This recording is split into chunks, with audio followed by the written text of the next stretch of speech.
Audio Jungle.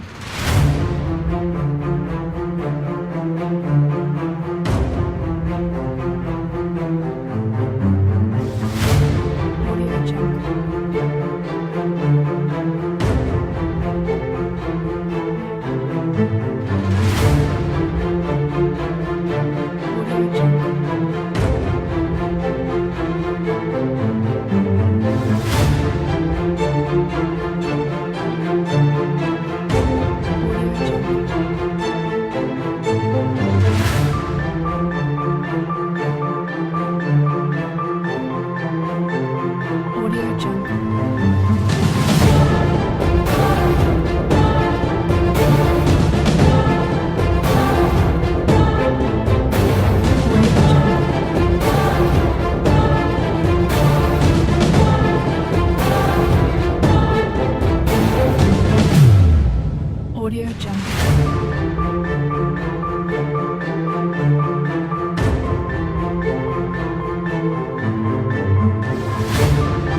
Chapter 5.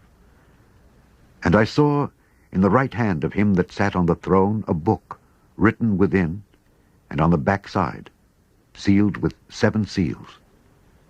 And I saw a strong angel proclaiming with a loud voice, Who is worthy to open the book, and to loose the seals thereof?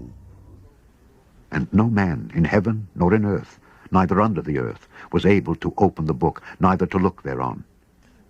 And I wept much, because no man was found worthy to open and to read the book, neither to look thereon.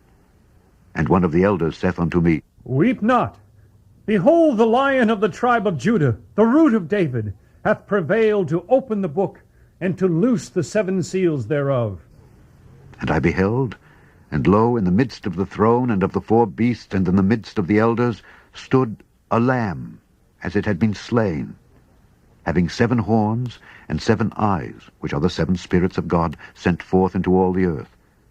And he came and took the book out of the right hand of him that sat upon the throne. And when he had taken the book, the 4 beasts and 24 elders fell down before the Lamb, having every one of them harps and golden vials full of odors, which are the prayers of saints. And they sung a new song, saying,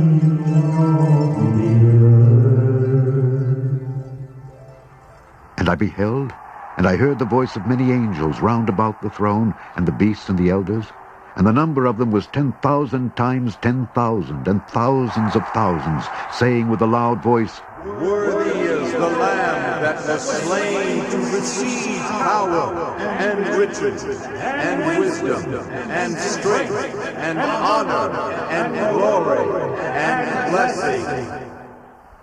And every creature which is in heaven and on the earth and under the earth, and such as are in the sea, and all that are in them, heard I saying, Blessing, and honor, and glory, and power be unto unto him that sitteth upon the throne, and unto the Lamb forever and ever.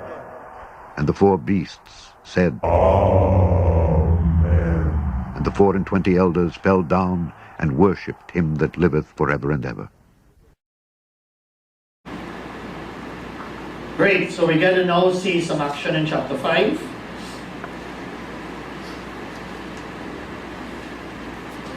It is critical for us to remember that the chapters do not run in chronological order, and we must identify where the scenes are happening. Chapter 5 is a continuation of chapter 4. So it's just like when you're watching a movie today. When you're watching a movie today, you need to be aware of what is happening in the big movie and where there are flashbacks. So sometimes in the midst of a movie, they'll actually pause and take you back to a scene. And we need to be aware of that, because ever so often Revelation, the book of Revelation does the same thing. And if you are not able to identify the flashbacks from the flow of the movie, you can find yourself in some sort of difficulty in terms of understanding. So we have a 7-seal book, and the book is a scroll where 7 messages, each of them being sealed with the authority of God. The breaking of the seal will reveal the message inside each part of the scroll. Scrolls normally were written only on one side. This scroll contains tribulation judgments of God. In ancient Jewish time, a document sealed with 7 seals is actually called a will. It was a will for a property. Just as how you will actually have a deed today for a property, when we talk about a 7-seal book in Jewish time, it is actually talking about having the deed for the particular property. In other words, that God has a deed for planet Earth in his hands. Alright? The breaking of the seal will reveal the message inside each of it. Scrolls normally are written only on one side, as I mentioned. And this rule of thumb under Roman law, 7 witnesses would be needed in order to seal the will, and also in order to open any one of them. All 7 individuals will be there. Now, how these scrolls were done is that the scrolls will actually have the scrolls that will roll out, and you'll roll your scrolls back in. When we talk about sealing, we are not talking about where you'll see, for example, in the pictures, and it's the only way to be able to portray it, is that we will actually have on these pictures, you'll see the seals on the outside. So at least you will know that this is a seal with 7 seals. This is not how it is actually done. It's the only way to show it in terms of in picture. What is done is that when they'll write in a particular area, and when they finish writing that area, they'll run a layer of wax. And then they will roll that area, it will seal there. That means therefore that you can open the first section, break the layer of wax, read what is there, and the rest of the book remains sealed. You understand what's going on? If it is like this, you have to break all 7 in order to read. But when you read the Revelation, you'll see they are breaking one and declaring what is there, and then breaking the other one and declaring what is there. So they will roll, they'll break the layer of wax, which is the first seal, read what is there, release what is there, then roll to the next layer of wax and break the same thing again. You all following? So it's very important for us to at least have a visual understanding of what is going on. Scrolls may be what we might describe today as God's will, his final settlement for the affairs of the universe. Alright? So here we actually see where the declarations that are made for the entire universe is actually placed in this scroll. The book is a scroll book with 7 messages, each of them being sealed with the authority of God. The message of the seals will reveal the message inside that section or that part of the scroll. In verses 2 to 4, we find John Saxon Weeb. He's a member of the human race, member of the Jewish race, member of the church. He's a member of planet Earth.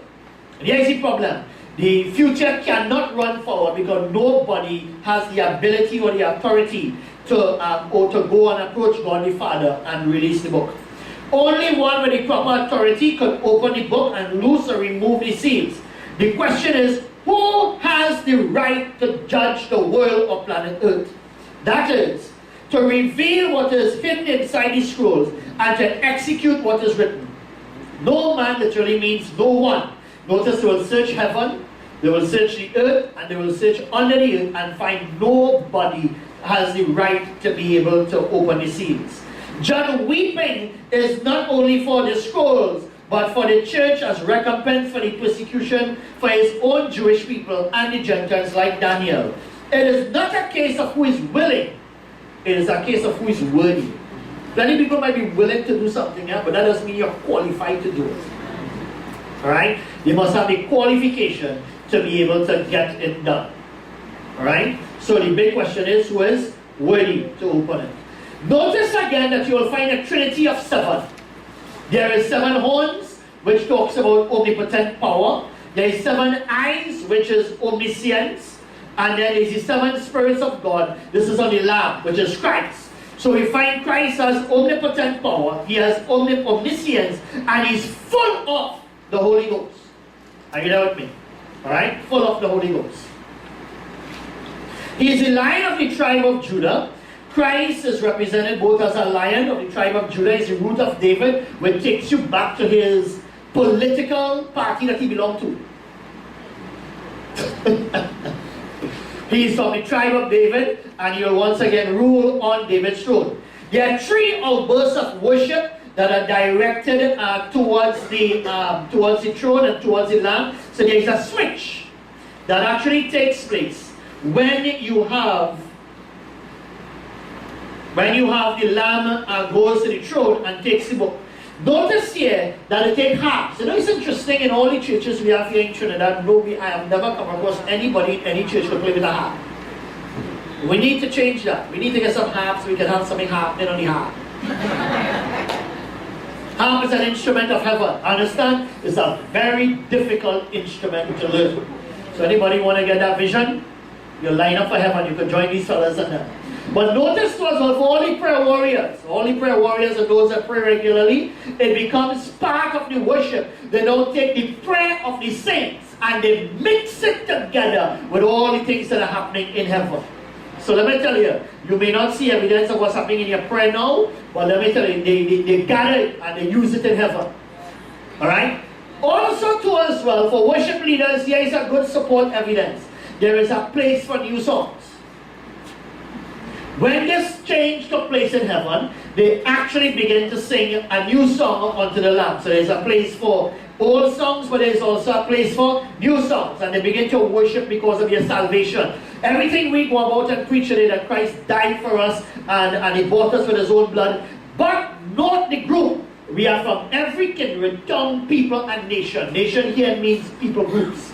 Every people group in the world will be represented in heaven.